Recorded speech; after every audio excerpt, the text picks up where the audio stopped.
स्वागत है आप लोग को हमारे YouTube चैनल कंप्यूटर एजुकेशन में। दोस्तों, मैं एक आप लोग के लिए वीडियो लेकर के आने वाला हूं जिसमें जो शुरू से कंप्यूटर सीखना चाह रहे हैं, एकदम बिगनर्स हैं, शुरू से सीखना चाह रहे हैं, उनके लिए मैं ये वीडियो लेकर के आ रहा हूं।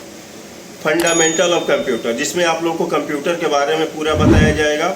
उसके बाद में Microsoft Excel, Microsoft Word, Microsoft Access, Microsoft PowerPoint, paint, इन सब चीज़ के बारे में आप लोग को बताया जाएगा। एवरी डे एक वीडियो आप लोग के लिए डाला जाएगा serial wise, chapter 1, chapter 2, chapter 3 के रूप में ये वीडियो आप लोग के लिए आएगा। तो आज हम आप लोगों को बताने जा रहे हैं फंडामेंटल ऑफ कंप्यूटर, यानी कंप्यूटर के बारे में आज हम लोग कुछ बात करेंगे। इसमें देखते हैं कंप्यूटर क्या क्या। देखिए, कंप्यूटर कितने प्रकार का होता है। सबसे पहला चीज़ तो नॉर्मली हम लोग कंप्यूटर कहीं भी देखते हैं तो 2 या 3 प्रकार का हमें कंप्यूटर दिख जाता है, जिसमें पहला होता है लैपटॉप कंप्यूटर, जो कि आप लोगों ने देखा होगा लैपटॉप कैसा होता है। दूसरा होता है डेस्कटॉप कंप्यूटर, और तीसरा होता है टैबलेट कंप्यूटर, आप लोगों ने देखा ही होगा। अब डेस्कटॉप कंप्यूटर में और लैपटॉप कंप्यूटर में क्या अंतर होता है? तो लैपटॉप कंप्यूटर में क्या होता है कि लैपटॉप कंप्यूटर को हम लोग कहीं भी लेके आ जा सकते हैं आसानी से, लेकिन डेस्कटॉप कंप्यूटर जो होता है वो क्या होता है, तो उसके लिए हमें एक टेबल की आवश्यकता पड़ती है और जिस पे हम उसको फिक्स कर देते हैं, जिसका कीबोर्ड अलग रहता है, माउस अलग रहता है, सीपीयू अलग रहता है, मॉनिटर अलग रहता है। ठीक है, तो उसको हमें सेट करना पड़ता है एक डेस्कटॉप के ऊपर, और उसको कहीं एक स्थान से दूसरे स्थान ले जाने में थोड़ा मुश्किल होता है, तो उसको हम लोग जल्दी से कहीं इधर उधर लेके आ जा नहीं सकते हैं। लेकिन लैपटॉप कंप्यूटर को हम लोग कहीं भी लेके आ जा सकते हैं। लैपटॉप कंप्यूटर में क्या होता है, लैपटॉप के अंदर ही सीपीयू रहता है, लैपटॉप के अंदर ही कीबोर्ड रहता है, और लैपटॉप के अंदर ही माउस पैड भी हमें मिल जाता है। तो इसके बारे में हम लोग जानेंगे, लैपटॉप में क्या अंतर है, डेस्कटॉप में क्या अंतर है। टैबलेट तो पता ही आप लोग को, जो स्क्रीन टच होता है वो टैबलेट हो गया। ठीक है, तो चलिए हम लोग देखते हैं अब फंडामेंटल ऑफ कंप्यूटर के बारे में। तो देखिए, ये है हम लोग का डेस्कटॉप कंप्यूटर। डेस्कटॉप कंप्यूटर में क्या दिखेगा आपको, ये कीबोर्ड दिख रहा है आपको अलग से, यहाँ पे कीबोर्ड रखा हुआ है, ये माउस दिख रहा है, ये माउस अलग से रखा हुआ है, और ये जो पार्ट है इसका, इसको बोला जाता है मॉनिटर। ये जो पार्ट है इसको बोला जाता है मॉनिटर, ये मॉनिटर हो गया। और इसका सीपीयू आप देखोगे यहाँ पे, ये सीपीयू है। ठीक है, इसको सीपीयू बोलते हैं। तो अब देखिए इसमें क्या है, ये मॉनिटर हो गया। अब सबसे पहले हम लोग जानेंगे माउस के बारे में। माउस क्या है, तो देखिए ये माउस है। ठीक है, अब माउस टोटल कितने प्रकार के होते हैं, तो माउस टोटल 3 प्रकार के होते हैं। एक माउस होता है ऑप्टिकल माउस, दूसरा होता है मैकेनिकल माउस, और तीसरा होता है वायरलेस माउस। अब दोस्तों, वायरलेस माउस तो आप लोगों को पता होगा कि वायरलेस माउस में ये जो वायर है, जो कि ये कनेक्ट रहता है हमारे सीपीयू के साथ। ठीक है, सीपीयू के साथ ये इसका वायर कनेक्ट रहता है। ये वायरलेस माउस में क्या होता है कि ये वायर नहीं रहता है, वायर की जगह पे एक छोटा सा फ्रीक्वेंसी रहता है यूएसबी, उसको सीपीयू के अंदर कनेक्ट किया जाता है सीपीयू पोर्ट में, और माउस में 2 बैटरी लगता है और हम लोग दूर बैठ के उसको ऑपरेट कर सकते हैं। तो वो हो जाता है वायरलेस माउस। और एक होता है मैकेनिकल माउस। मैकेनिकल माउस में क्या होता था, तो देखिए वो सेम माउस इसके जैसा रहेगा वो माउस, मैकेनिकल माउस, लेकिन उसमें होता क्या है, तो यहाँ पे ये जो माउस दिख रहा है आपको, इसमें आपको लेजर लाइट दिख रहा होगा, लेकिन मैकेनिकल माउस में ये लेजर लाइट नहीं रहता है। लेजर लाइट की जगह पे एक रबड़ का गेंद लगा रहता है, जो कि थोड़ा सा यहाँ पे निकला हुआ रहता है, और जब भी हम लोग उसको यहाँ पे घुमाते हैं, अपने डेस्क पे ऐसे घुमाएंगे तो माउस यहाँ घूमेगा, तो रबड़ का गेंद भी घूमेगा, और रबड़ का गेंद घूमने की वजह से यहाँ पे आपको स्क्रीन पे ये जो दिख रहा है पॉइंटर, यानी कि कर्सर, ये चलता हुआ दिखाई देगा। तो अब लगभग मैकेनिकल माउस का भी उपयोग बहुत कम हो गया है, अब बहुत कम मिल रहा है। और ये जो माउस है अभी हमारे पास, इसको बोला जाता है ऑप्टिकल माउस, जिसमें कि एक लेजर लाइट रहता है। आप इसको पलट कर देखोगे तो इसमें एक लेजर लाइट दिखेगा आपको, और लेजर लाइट की मदद से ही यहाँ पे कर्सर हमारा चलता है। देखिए मैं उंगलियां फेर रहा हूँ यहाँ पे लेजर लाइट पे, और कर्सर वहाँ पे मूव कर रहा है। मैं सिर्फ लाइट को उंगलियां फेर रहा हूँ और कर्सर वहाँ पे हमारा मूव कर रहा है। अगर ये लाइट ऑफ हो गया तो समझिए कि माउस आपका बेकार है, एक डब्बे के समान है, वो कोई काम नहीं करने वाला। तो ये लेजर लाइट की मदद से यहाँ पे काम करता है। अब माउस में टोटल कितने बटन्स होते हैं तो आप देखिएगा माउस में टोटल 3 बटन आपको दिखाई देगा। एक होता है लेफ्ट क्लिक, इधर वाला लेफ्ट क्लिक हो गया, ये राइट क्लिक हो गया, और ये जो दिख रहा है इसका नाम है स्क्रॉल। एक व्हील जैसा आपको दिख रहा होगा, चक्का जैसा, तो इसका नाम है स्क्रॉल, इसको स्क्रॉल बोला जाता है। अब ये तीनों बटन का काम अलग अलग होता है। राइट क्लिक कुछ अलग काम करता है, लेफ्ट क्लिक कुछ अलग काम करेगा, और स्क्रॉल का काम अलग होता है। तो चलिए हम देखते हैं कि राइट क्लिक का क्या काम है, लेफ्ट का क्या काम है, और स्क्रॉल का क्या काम है। अब देखिए यहाँ पे मैं कर्सर को मूव कर रहा हूँ, दिख रहा होगा आप लोगों को।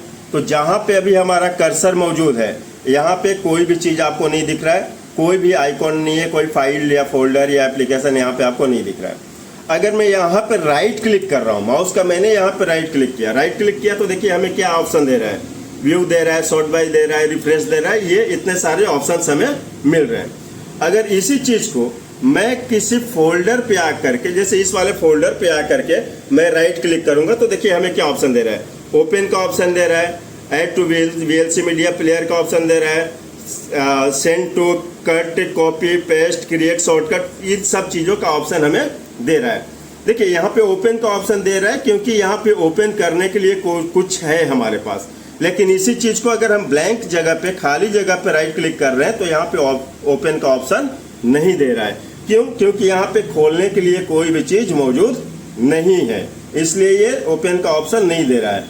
नीचे जो ये वाला बार दिख रहा है आपको, ये जो बार है जिसमें हमारा ये टाइमिंग, नेटवर्क का सिंबल, स्पीकर का सिंबल, ये सब देता है, इस वाले बार को बोला जाता है टास्क बार। अगर इस माउस को हम राइट क्लिक करें, टास्क बार पे आकर के राइट क्लिक कर रहे हैं, तो कुछ अलग ऑप्शन देगा हमें, इससे संबंधित सेटिंग के बारे में बोलेगा। तो देखिए कुल मिलाकर के जो राइट क्लिक होता है माउस का, इसका काम होता है, जो माउस का राइट क्लिक है इसका काम होता है लोकेशन के अनुसार हमें ऑप्शन प्रोवाइड करता है। जैसी लोकेशन पे हमारा कर्सर रहेगा उसके अकॉर्डिंग ये हमें ऑप्शंस देता है। अब लेफ्ट क्लिक का क्या काम है, तो चलिए मैं जैसे इस वाले फोल्डर पे आकर के राइट क्लिक कर रहा हूँ, राइट क्लिक किया तो यहाँ पे ओपन का ऑप्शन दे रहा है। मान लीजिए मुझे इसको ओपन करना है, तो अब लेफ्ट क्लिक अगर हम करते हैं तो ये ओपन हो जाता है। मैंने एक बार सिंगल लेफ्ट क्लिक किया तो ये फोल्डर हमारा ओपन हो गया। मुझे क्लोज करना है, मैं यहाँ आ करके क्लोज वाले पे और लेफ्ट क्लिक ही करूंगा तो क्लोज होगा। अगर हम यहाँ पे राइट क्लिक कर रहे हैं तो कोई असर नहीं पड़ेगा, ठीक है। मैं राइट क्लिक कर रहा हूँ बार बार, लेकिन यहाँ पे कोई असर नहीं पड़ रहा है। अगर हम यहाँ पे लेफ्ट क्लिक एक बार कर दिए, देखिए हमारा ये क्लोज हो गया, मैंने क्लोज किया था तो क्लोज हो गया। तो कुल मिलाकर के जो लेफ्ट क्लिक का काम होता है वो होता है किसी चीज को ओके करना, और लेफ्ट क्लिक को ही, माउस का जो लेफ्ट क्लिक है इसी को डबल क्लिक भी कहा जाता है। डबल क्लिक मीन्स 2 बार क्लिक करना। अगर मान लीजिए मुझे इस फोल्डर को खोलना है, इस वाले फोल्डर को खोलना है, तो मैं या तो राइट क्लिक करके ओपन कर सकता हूं, उसके बाद लेफ्ट करूंगा तो ओपन हो जाएगा, या फिर इस पे आ करके मैं एकदम फटाफट 2 बार हमें माउस का लेफ्ट क्लिक कर लेना है, लेट नहीं करना है। ये नहीं कि एक अभी क्लिक किए फिर थोड़ा सा टाइम दे करके क्लिक करेंगे तो ये ओपन नहीं होगा। डबल क्लिक मीन्स क्या होता है, एकदम फटाफट इसको आपको 2 बार क्लिक करना है और ये फाइल आपका खुल जाएगा, ठीक है। अब बचा ये स्क्रॉल बटन, जो बीच वाला ये चक्का दिख रहा है यानी स्क्रॉल बटन। स्क्रॉल बटन से क्या होता है, तो यहाँ पे देखिए मैं स्क्रॉल बटन का काम होता है स्क्रॉलिंग करना। स्क्रॉलिंग करना मतलब ऊपर नीचे दाएं बाएं खींचने को स्क्रॉलिंग कहा जाता है। लेकिन स्क्रॉल बटन क्या करता है, तो सिर्फ ऊपर और नीचे हम इससे पेज को, किसी भी पेज को करा सकते हैं। एग्जाम्पल के लिए मैं यहाँ पे एक एक्सेल का शीट खोल ले रहा हूँ, माइक्रोसॉफ्ट एक्सेल का मैंने यहाँ पे एक शीट खोल लिया।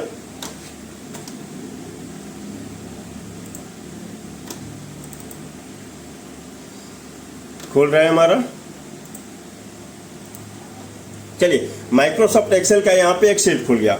अब मैं चक्का को अगर ऊपर करूंगा, नीचे करूंगा तो ये डाटा ऊपर की तरफ जाएगा, ऊपर करूंगा ऊपर जाएगा। देखिए मैं यहाँ पे स्क्रॉल कर रहा हूँ चक्का को ऊपर नीचे, और वहाँ पे हमारा पेज ऊपर नीचे हो रहा है। मैं यहाँ चक्का को जो स्क्रॉल है इसको ऊपर नीचे कर रहा हूँ और यहाँ पे ये भी ऊपर नीचे हो रहा है।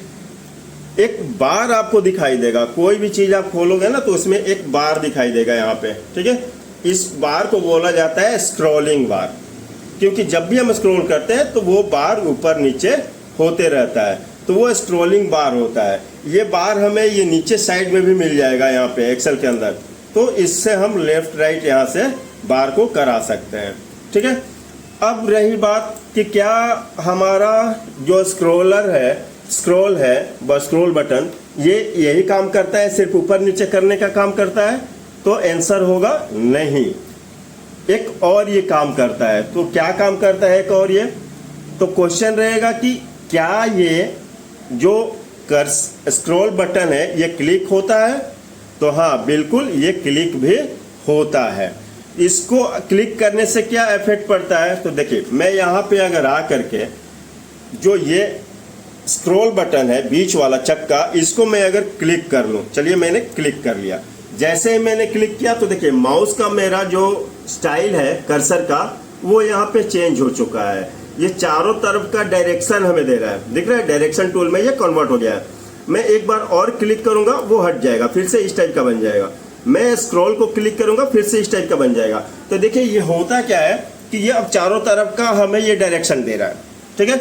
अगर हम इसको हल्का सा लेफ्ट राइट साइड इधर की तरफ माउस को, देखिए यहाँ पे मैं माउस को हल्का सा इधर की तरफ कर दे रहा हूँ, तो जैसे मैंने इधर की तरफ किया, देखिए ये ऑटोमेटिक, मैं माउस छोड़ दिया हूँ, माउस मैंने टच नहीं किया है, देख लीजिए आप, माउस टच नहीं है, फिर भी ये लेफ्ट साइड की तरफ ऑटोमेटिक जा रहा है हमारा डाटा। यानी कि इसका उपयोग हम लोग कब कर सकते हैं? अगर हमें अपने डाटा को रीचेक करना है तो हम क्या करेंगे, हल्का सा बस यहाँ पे हम इसको डायरेक्शन इधर का दे देंगे और दूर बैठ के भी हम अपने डाटा को चेक कर सकते हैं। अब ये थोड़ा इतना स्पीड से जा रहा है, मैं चाह रहा हूँ ना कि थोड़ा ये और स्पीड से जाए, तो मैं यहाँ पे माउस को थोड़ा सा और राइट की तरफ कर दूंगा। अब देखिए कितना स्पीड से जा रहा है, इतना स्पीड से जा रहा है कि हमें दिख भी नहीं रहा है कि वो क्या क्या अक्षर हमारे सामने से पास होके जा रहा है। तो अपनी आवश्यकता अनुसार जितने भी स्पीड में हमें उसको राइट साइड का डायरेक्शन देना है, उतना हिसाब से हमें उस हिसाब से माउस को उधर का दिशा दिखाना है। मुझे इसको रोकना है तो मैं बस एक बार स्क्रॉल को क्लिक कर दूंगा, देखिए ये स्टॉप हो गया, ठीक है। मैं फिर से इसको क्लिक कर ले रहा हूँ और मैं अब लेफ्ट साइड की तरफ इसको डायरेक्शन दे रहा हूँ, ये लेफ्ट साइड में ऑटोमेटिक जाने लगा। देखिए मैं माउस टच नहीं कर रहा हूँ, ये ऑटोमेटिक लेफ्ट साइड की तरफ यहाँ पे जा रहा है। मैं थोड़ा सा इसको फास्ट करूँगा, देखिए कितना फास्ट जा रहा है, तेजी से जाने लगा। देखिए बहुत ही और स्पीड करना है और मैं थोड़ा सा इसको दिशा दूंगा, देखिए एकदम स्टार्टिंग में ये आ गया, दिख रहा है? अभी भी वैसे ही है। मुझे नीचे की तरफ आना है तो माउस को थोड़ा सा नीचे की तरफ, इधर की तरफ ऐसे खींच लूंगा। अब देखिए ये नीचे की तरफ आना स्टार्ट कर देगा, देखिए नीचे की तरफ मैंने डायरेक्शन दे दिया, अब ये नीचे की तरफ आना स्टार्ट हो गया। ये जो डायरेक्शन दिख रहा है आपको, ये नीचे की तरफ है तो ये नीचे आना स्टार्ट कर दिया। देखिए हमारा डाटा नीचे की तरफ जा रहा है। अगर हम इसको ऊपर की तरफ, तो माउस को ऐसे ऊपर की तरफ ले जाएंगे, अब ये ऊपर की तरफ डाटा हमारा जाना स्टार्ट कर दिया, देखिए, और ये ऑटोमेटिक काम कर रहा है। तो हम लोग यहाँ पे माउस के स्क्रॉल बटन को भी क्लिक कर सकते हैं आवश्यकता पड़ने पे। इसको हटाना है, मैं स्क्रॉल बटन को फिर से क्लिक कर दूंगा, ये हट जाएगा, अपने नॉर्मल कंडीशन में आ जाएगा। ओके, अब चलते हैं हम, इसको मिनिमाइज किया मैंने। अब मैंने जैसे कि आप लोग को बताया कि इसको कहा जाता है मॉनिटर, ठीक है। अब मॉनिटर के ऊपर हमें क्या दिख रहा है, मॉनिटर के ऊपर क्या दिख रहा है? तो आप इसको बोल सकते हो कि स्क्रीन है, डिस्प्ले है, सही है, ये स्क्रीन या डिस्प्ले ही है ये। और डिस्प्ले के ऊपर क्या दिख रहा है हमें? तो ये जो चीज़ें आपको इधर दिख रही है, ये जितनी भी है, इसको आप बोलोगे फाइल और फोल्डर या एप्लीकेशन, आपके मुंह से यही निकलेगा। आप यही इसको स्टार्टिंग में आप बोलोगे, क्योंकि आप इसके बारे में नहीं जानते हो तो आप यही बोलोगे, जाहिर सी बात है। कोई भी इसको एप्लीकेशन यही बोलेगा, एप्लीकेशन है, फाइल्स है और फोल्डर्स है।